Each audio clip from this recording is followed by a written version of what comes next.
इसीलिए जीसस ने कहा तुम दुनिया के नूर हो, तुम दुनिया से अलग हो, तुम दुनिया के जैसे नहीं हो, तुम दुनिया में रहते हो परंतु मैंने तुमको दुनिया में से चुन लिया है।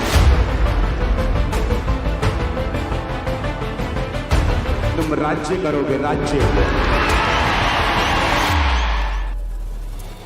जब मैं आपको कह रहा हूं आप राज्य करेंगे तो मेरा यह मतलब है आप शैतान के राज के ऊपर राज्य करेंगे, बीमारियों के ऊपर राज्य करेंगे, गरीबी के ऊपर राज्य करेंगे, आप अपनी उस पाप के ऊपर राज्य करेंगे। यीशु मसीह के वचन में मत्ती 10:22 में लिखा, कहता मेरे नाम के कारण सब लोग तुमसे बैर करेंगे परंतु जो अंत तक धीरज धरे रहेगा उसी का उद्धार होगा। कहता मेरे नाम के कारण सब लोग तुमसे बैर करेंगे। आप बोलेंगे क्यों परमेश्वर? क्योंकि उन्हीं लोगों की नशे तुम छुड़वा रहे हो, उन्हीं लोगों के बीमार तुम चंगे कर रहे हो फ्री में, उन्हीं लोगों की आत्माओं को तुम उद्धार दे रहे हो। आज आप चर्च के सामने बैठे हैं, कितना पैसा दिया है? आप चर्च के फ्रंट वालों ने कितना पैसा दिया है? जिन पे प्रार्थना होगी कितना पैसा दिया है? स्वीट्स मिल रही हैं, अनॉइंटिंग ऑयल मिल रहा है, कितना पैसा दिया है? इसलिए जीसस और उसका वचन इतना पावरफुल है कि आज आधी दुनिया यीशु मसीह को मानती है। एक आदमी इतना हम्बल है कि एक देश का और अब दुनिया का वो प्रतिनिधित्व करेगा, लेकिन फिर भी क्योंकि यीशु के वचन से वो बंधा हुआ है, ये सिखाता है हमें परमेश्वर का वचन। आज कोई भी मुंह उठाता है और जीसस के पूरे स्ट्रक्चर के ऊपर सवाल खड़े कर देता है, पूरी बाइबल पे सवाल खड़े कर देता है, ये बहन भाई गलत हैं। लेकिन अगर ये धर्म होता तो लड़ाइयां की जाती। लेकिन जीसस ने कहा तुम प्रेम करो, सिर्फ अपने साथियों से ही नहीं, अपने धर्म वालों से ही नहीं, बल्कि दूसरों से भी जो तुमको बुरा कहते हैं। इसीलिए क्रिश्चियनिटी अलग है और सबसे ऊपर है, टॉप पे।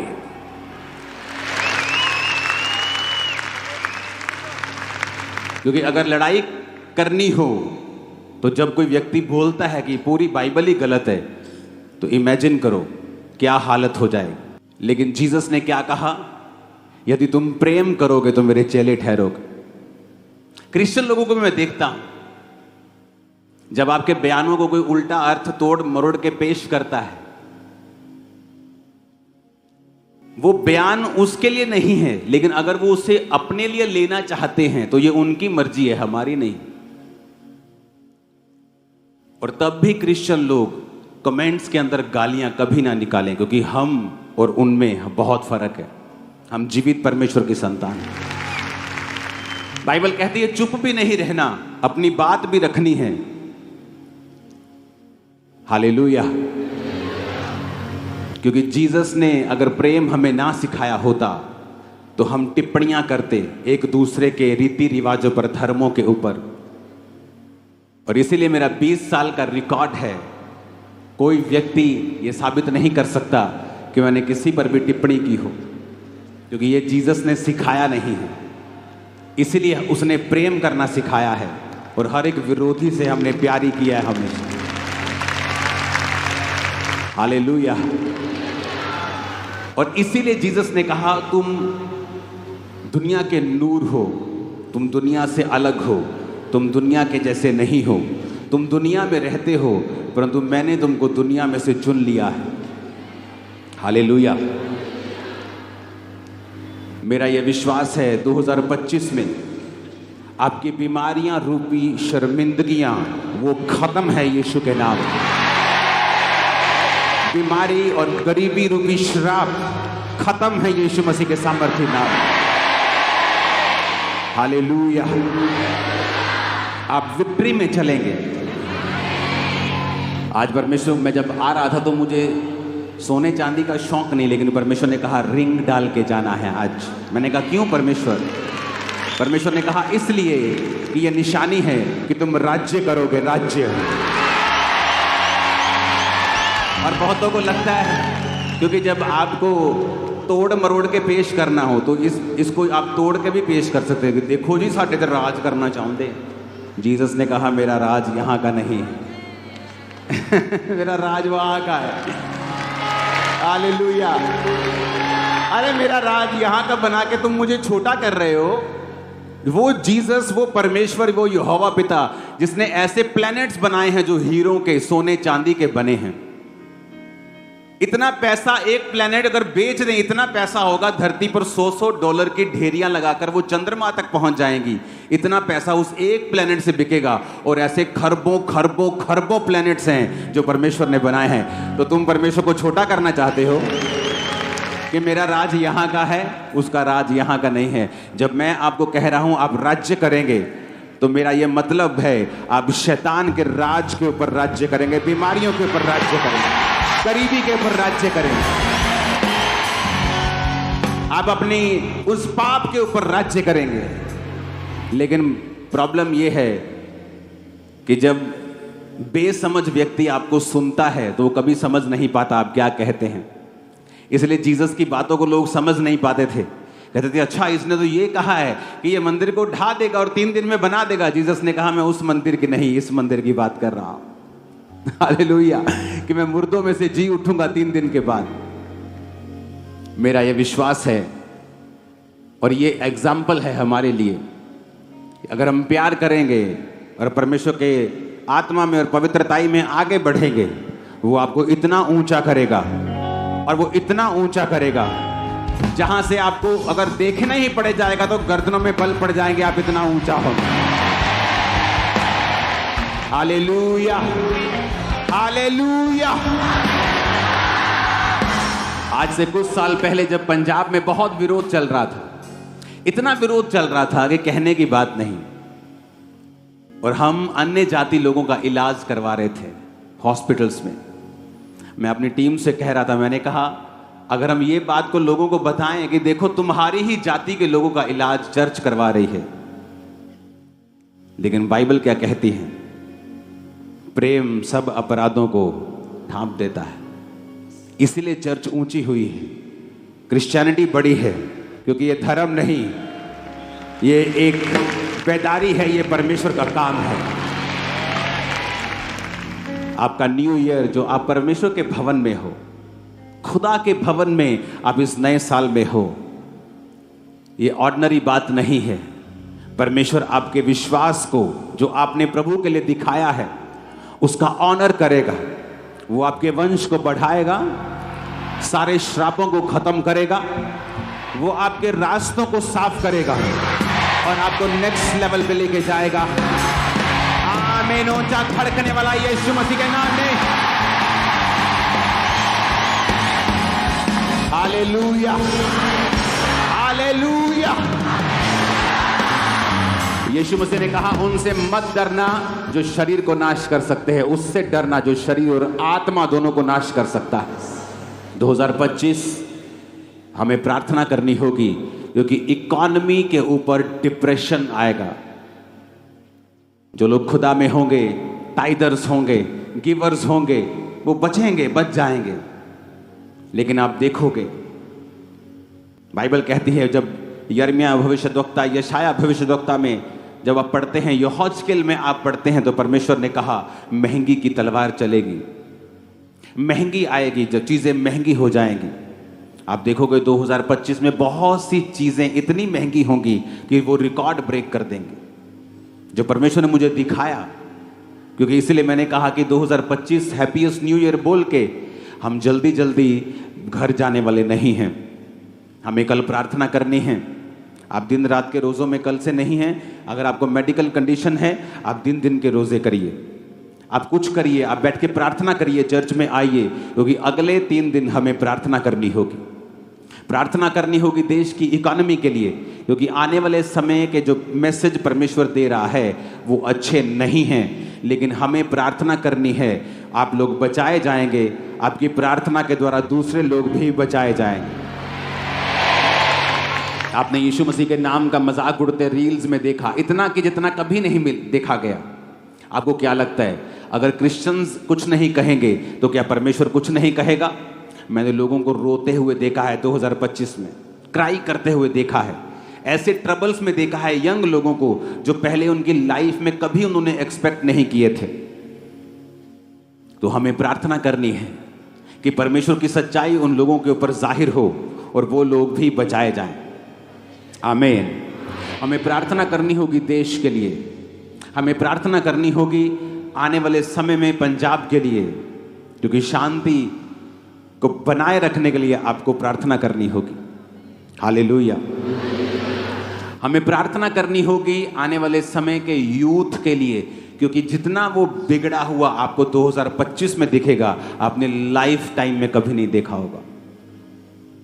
इसलिए मैं कह रहा हूं कि हैप्पीएस्ट न्यू ईयर सिर्फ हैप्पीएस्ट न्यू ईयर बोलने से या मैसेज फॉरवर्ड करने से नहीं हो जाता।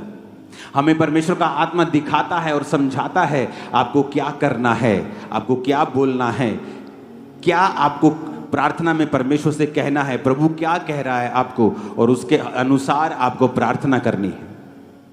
इसलिए चर्च बनाई गई है। चर्च का मकसद सिर्फ आकर बरकत लेना नहीं होता।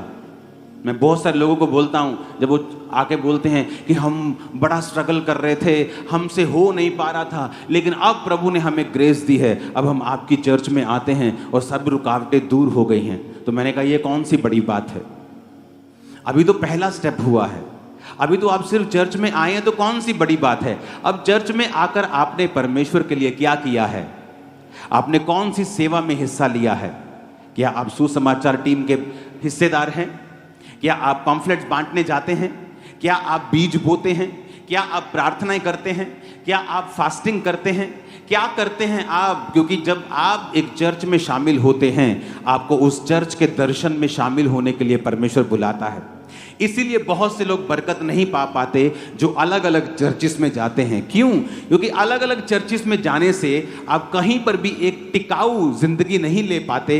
क्योंकि जब आप चर्च में आते हैं, आप कुछ देर टिकते हैं, आप फिर निगाह में आते हैं परमेश्वर की, वो आपको ड्यूटी देता है, काम देता है। जब आप काम करना शुरू करते हैं, फिर परमेश्वर उस काम के जरिए आपको ब्लेस करता है। क्योंकि परमेश्वर का आपको आशीषित करने का एक ही तरीका है कि वो आपको अपनी महिमा के लिए पहले इस्तेमाल करे और फिर वो आपको आशीषित करे। लेकिन जब हम ये सोचते हैं, ओह अब मेरी कंफ्यूजन ठीक हो गई है, अब मैं इसी चर्च में आऊंगा, अब मुझे पता लग गया ये चर्च आत्मिक है, तो बहुत बड़ी बात नहीं है आप यहां पे आए हैं, ये तो शुरुआत है। It's just a starting point, ये तो एंट्री है आपकी, ये कोई बहुत बड़ी बात नहीं है। अभी आप आएंगे, उस दर्शन में शामिल होंगे, आपको मालूम होगा परमेश्वर क्या चाहता है। वो चाहता है मैं प्रार्थना करूं, वो चाहता है कि मैं अपने पास्टर के लिए, अपनी चर्च के लिए प्रार्थना करूं। वो अलग अलग आपको ड्यूटीज देता है, और जब आप उन ड्यूटीज में शामिल होते हैं तब परमेश्वर आपको आशीषित करता है।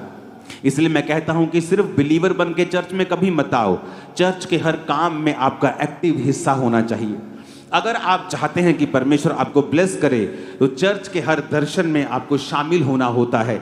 इसीलिए परमेश्वर आपको भवन में रोपता है, यानी आपको बोता है भवन में। आमीन। ऊंची आवाज में आमीन बोलो। जो बात परमेश्वर ने मुझे आपको बोलने के लिए 2025 के लिए कही है, अगर आप चाहते हैं कि 2025 में वो जो चीजें मैंने बोली हैं आप उनमें ना आए, आप उस इकोनॉमी के डिप्रेशन का, उस महंगी की तलवार का जो चलने वाली है, आप उसमें अगर नहीं आना चाहते हैं, वो पाप, वो इंटरनेट पे वो चीज़ें जो आपने कभी नहीं देखी, वो रोना और करलाना भी बहुत अजीब तरीके का मैंने देखा है आने वाले महीनों में, अगर आप चाहते हैं कि आप उनमें शामिल ना हो, तो परमेश्वर ने कहा मेरे लोगों को बता कि तुम्हें बलिदान चढ़ाने होंगे। पुराने नियम में बलिदान चढ़ाए जाते थे, लेकिन नए नियम में अलग बलिदान चढ़ाए जाते हैं।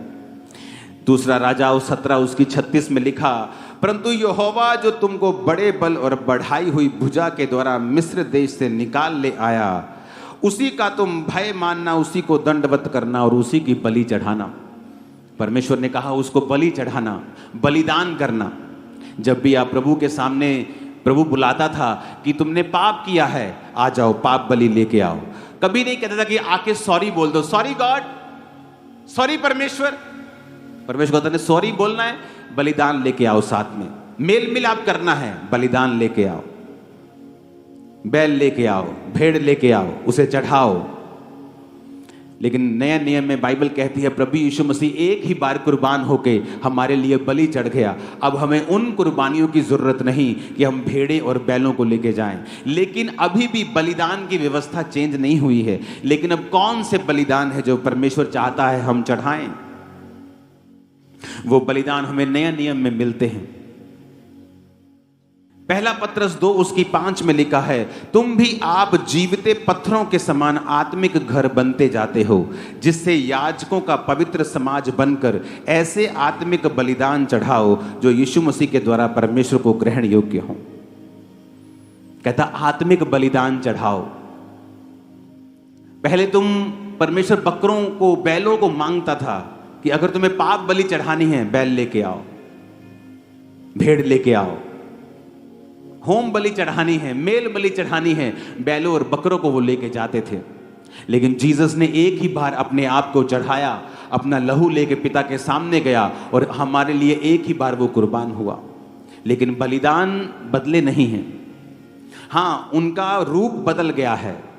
अब परमेश्वर कहता है ऐसे आत्मिक बलिदान चढ़ाओ जो परमेश्वर को ग्रहण योग्य हैं। रोमियो 12 उसकी 1 आयत में लिखा है, इसलिए हे भाइयों मैं तुमसे परमेश्वर की दया स्मरण दिलाकर विनती करता हूं कि अपने शरीरों को जीवित, पवित्र और परमेश्वर को भावता हुआ बलिदान करके चढ़ाओ, यही तुम्हारी आत्मिक सेवा है। वो कहता है अपने शरीरों को जीवित चढ़ाओ परमेश्वर के सामने।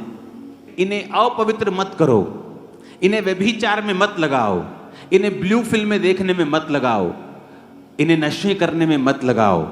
अपने शरीर को जीवित रखो परमेश्वर के लिए और पवित्र करके परमेश्वर को भावता हुआ बलिदान करके कहता उसे परमेश्वर को चढ़ाओ, यही तुम्हारी आत्मिक सेवा है। परमेश्वर ने मुझसे डायरेक्ट कहा है, अगर आप सिंपल बिलीवर हैं, just you are a believer, कोई खास आपकी प्रार्थना नहीं है, just you are a believer, आप जीसस में बिलीव करते हैं, मैं आपको बता रहा हूं, शैतान जो सोच के बैठा है 2025 में, जिस तरह से इंटरनेट के ऊपर महंगी के द्वारा, महंगाई के चीज़ों के द्वारा, इकोनॉमिक डिप्रेशन के द्वारा वो जिस तरह से सोच के बैठा है, मैं आपको बता रहा हूं, आपको परमेश्वर की जरूरत हर साल बढ़ती जाएगी। यीशु मसीह ने कहा कि अपने शरीर को भावता हुआ बलिदान करके चढ़ाओ। भजन संहिता 4 उसकी 5 में लिखा है, धर्म के बलिदान चढ़ाओ और यहोवा के ऊपर भरोसा रखो। आत्मिक बलिदान चढ़ाओ और यीशु मसीह के द्वारा जो परमेश्वर को ग्रहण योग्य हो। अगर आप सिंपल विश्वासी हैं तो मैं आपको एक सलाह देना चाहता हूं, आपका भाई होने के नाते, आपका आत्मिक अगुआ, आपका स्पिरिचुअल फादर होने के नाते मैं आपको एक सलाह देना चाहता हूं कि 2025 को अगर हैप्पीएस्ट करना है तो आप बलिदानों को चढ़ाना शुरू कर दें। वो बलिदान मेरे शरीर का है। एक नशा करने वाला व्यक्ति नहीं कह सकता कि मेरा शरीर को मैं मन भावता हुआ बलिदान करके यहोवा को चढ़ा रहा हूं। एक व्यभिचारी व्यक्ति नहीं कह सकता कि मैं अपने शरीर को बलिदान करके परमेश्वर को चढ़ा रहा हूं। परमेश्वर ने कहा तुम्हें आत्मिक बलिदान और धर्म के बलिदान चढ़ाने होंगे। वो बैल और बकरों की बलियां नहीं होंगी, परंतु वो तुम्हारी जिंदगी होगी, तुम्हारे समय का बलिदान होगा, तुम्हारी इच्छाओं का बलिदान होगा। कि अगर परमेश्वर ने कहा है मुझे पवित्रताई में रहना है, मसीह में आने से पहले, बहुत पहले, मैं एक लड़की को पसंद करता था अपने स्कूल टाइम में, और मैं हमेशा परमेश्वर को बोलता था कि परमेश्वर मेरी उसके साथ मैरिज क्यों नहीं करवाता तू। और कोई प्रॉब्लम नहीं थी, सब कुछ सही था। लेकिन जब मैं मसीह में आया मुझे मालूम हुआ कि मेरी लाइफ में परमेश्वर नहीं चाहता था कि मैं संसारिक लव में पढ़ूं। अगर मैं वो पढ़ता मुझे इतनी अच्छी वाइफ कभी नहीं मिलती। कई बार आप कंप्लेंट करते हैं कि परमेश्वर जिसे मैं पसंद करता हूं वो क्यों मेरी जिंदगी में नहीं है, जबकि वो आपकी जिंदगी में अगर आ जाए, मैं आपको बता दूंगा, आपकी जिंदगी नरक हो जाएगी, क्योंकि आप नहीं जानते फ्यूचर में क्या रखा है। आज मैं 2 दिन से परमेश्वर की प्रेजेंस में हूं तो भी आपने चर्च की व्यवस्थाएं देखी, कौन संभाल रहा है? मेरी वाइफ संभाल रही, मेरी टीम संभाल रही। आपने प्ले देखा, उसका डायरेक्टर मेरी वाइफ है।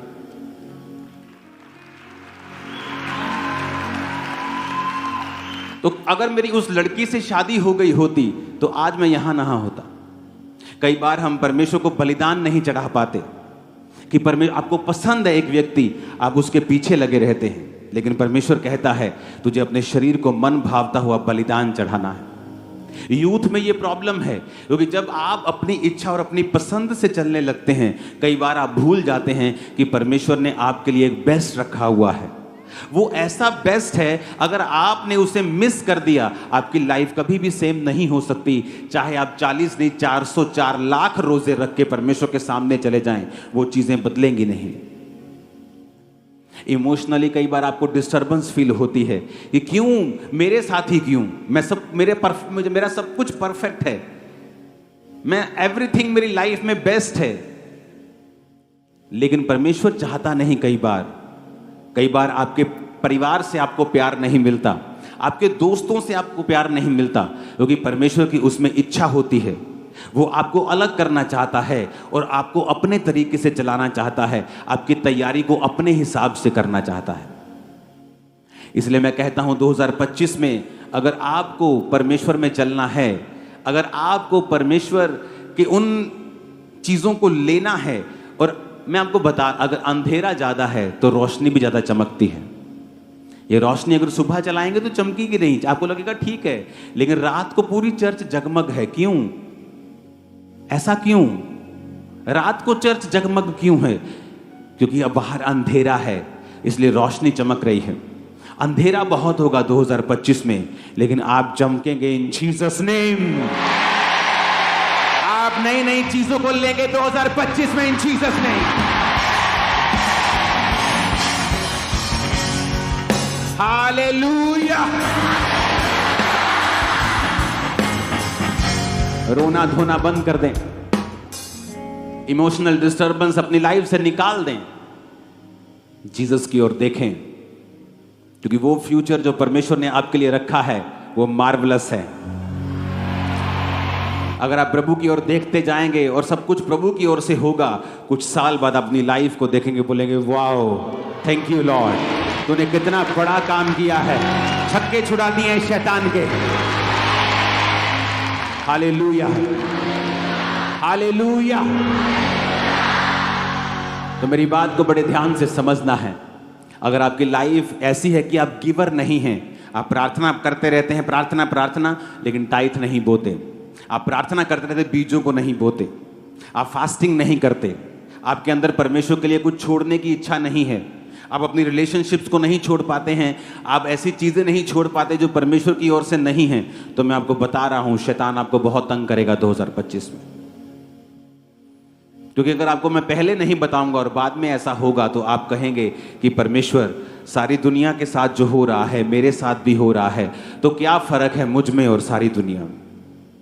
लेकिन इसीलिए मैं कह रहा हूं कि कोई मूर्ख ही होगा जो 2000 इस मीटिंग 24 नाइट की मीटिंग को मिस करेगा, क्योंकि आप उस ग्रेस को आज लेके जाएंगे, आप प्रभु में चल पाएंगे, उसमें आगे बढ़ पाएंगे, आप देखेंगे परमेश्वर के कामों को अपनी जिंदगी में किस तरह से प्रभु का आत्मा कर रहा है। Hallelujah, hallelujah. ये चर्च, आप लोग, मैं, हम किसी के विरोधी नहीं, किसी धर्म के नहीं, किसी जात के नहीं, क्योंकि परमेश्वर का राज्य यहां का नहीं है। लोग मुझे फॉरेन में पूछते थे क्या आप खालिस्तान को समर्थन करते हैं, क्या आप ऐसे हैं? मैंने कहा मैं किसी के खिलाफ नहीं हूं, क्योंकि मेरा राज्य, यीशु का राज्य यहां का नहीं वहां का है। हम उधर लेके जा रहे लोगों को अनंत जीवन की ओर, यहां नहीं। आमीन। ये परमेश्वर है हमारे बीच में, और मैं आपको बता रहा हूं 2025 में आपका जीवन बलिदान देने वाला होना चाहिए। जीसस को आपकी जान का बलिदान नहीं चाहिए, आप जीवित रहेंगे, सारी उम्र भोग के जाएंगे। जीसस ने अपना बलिदान दे दिया है, आपके बलिदान की उसको जरूरत नहीं, लेकिन कहता आत्मिक बलिदान चढ़ाओ, आत्मिक बलिदान चढ़ाओ अपनी इच्छाओं का। कि मेरा फेवरेट प्रोग्राम चल रहा है, लेकिन पवित्र आत्मा मुझे प्रार्थना करने के लिए बोल रहा है। मैं पूरी दुनिया घूम सकता हूं, लेकिन आप इमेजिन भी नहीं कर सकते, अगस्त से मैं अपने घर से निकला नहीं हूं, दिसंबर आ गया, दिसंबर छोड़ो अब तो जनवरी शुरू हो गया। आपके बीच में रहा हूं मैं 6 महीने, एक दिन भी मैं कपड़ा लेने के लिए भी अपने घर से नहीं निकला, क्योंकि अगर जिम्मेवारी आपकी बड़ी होती है, आपको सिस्टम बनाना पड़ता है, मुश्किल होता है, लेकिन आदत पड़ जाती है, और जब रिजल्ट आता है आप बोलते हैं ये कुछ भी नहीं, खुदा ने जो किया है बहुत बड़ा है, इट्स नथिंग। लोग सारी उम्र मेहनत करते हैं, उनको कुछ नहीं मिलता, लेकिन खुदा में की गई मेहनत कभी व्यर्थ नहीं जाती। हालेलुया। आपको 2025 में अगर खुश रहना है तो आपकी लाइफ बलिदानों वाली होनी चाहिए। क्यों यहूदी बच्चे पूरी दुनिया के बिजनेसमैन बन जाते हैं, पूरी दुनिया के बड़े बड़े बिजनेस के मालिक हैं। छोटे होते जब सिखाया जाता है, बेटा चर्च जा रहे हो, टेक 1 शकेल, ले बेटा 1 रुपया, 10 रुपये, प्रभु के घर में खाली हाथ नहीं। छोटे बच्चे को सिखाते हैं, ओ यू गॉट 10 रुपी, 10 शकेल, ओके गिव 1 शकेल टू गॉड, गिव टाइट्स। बचपन से सिखाया जाता है। जब वो बच्चे होते हैं उनको मांगना आता ही नहीं, क्योंकि बचपन से वो दे रहे होते हैं। जब वो दे रहे होते हैं, खुदा सप्लाई कर रहा होता है पीछे से।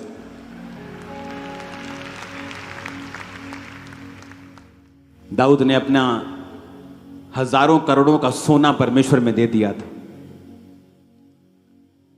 और परमेश्वर ने कहा सुलेमान तूने बुद्धि मांगी पर मैं तुझको पैसा दूंगा। कहता प्रभु मैं पैसा तो मांगा नहीं मैंने, नहीं तेरे को दूंगा पैसा, मैंने नहीं मांगा, नहीं तुझे दूंगा, क्योंकि तेरे बाप ने कुछ बोया था तो मुझे वापस करना है, इतना करूंगा इतना दूंगा। लोग बोलते हैं फलाना बंदा जी, पता नहीं कि उस बंदे का नाम क्या, फलाना बंदा दुनिया का सबसे अमीर था। झूठ है ये, सुलेमान के जैसा अमीर दुनिया में कोई नहीं था, ना है। उसकी वेल्थ ट्रिलियंस में है, बिलियंस में नहीं, ट्रिलियन के भी आगे होगा वो।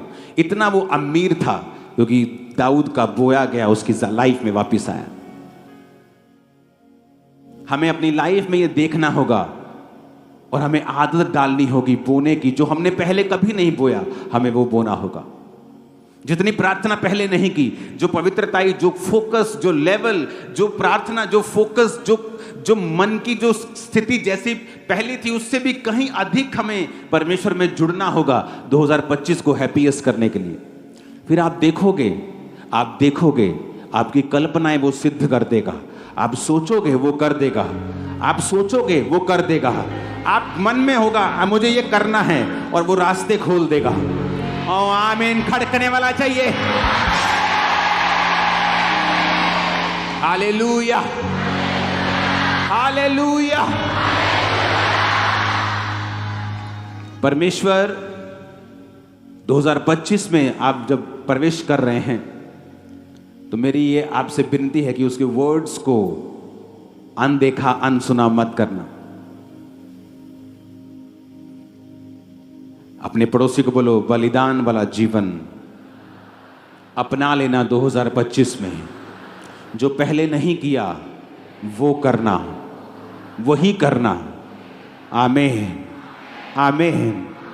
अब ये आपको मालूम है या मुझको मालूम है कि पहले मैं कैसा था, अब मुझे और बलिदान कैसे देना है, मुझे नेक्स्ट लेवल पे कैसे जाना है, मुझे उस लेवल की तैयारी करनी है जो आने वाले फ्यूचर में परमेश्वर बता रहा है कि इस तरह का काम होने वाला है। तो मुझे उसके लिए ग्रेस इकट्ठे करनी है और उस ग्रेस में मुझे प्रवेश करना है और मुझे बलिदानों के साथ जाना है। इसलिए मैंने कहा शुरुआत से शुरू कर दो, शुरुआत से रोजे शुरू कर देंगे, शुरुआत से ही प्रार्थना, शुरुआत से ही भूना, ऐसा स्टार्ट मारेंगे, रुकेंगे नहीं यीशु मसीह के नाम। Hallelujah, hallelujah.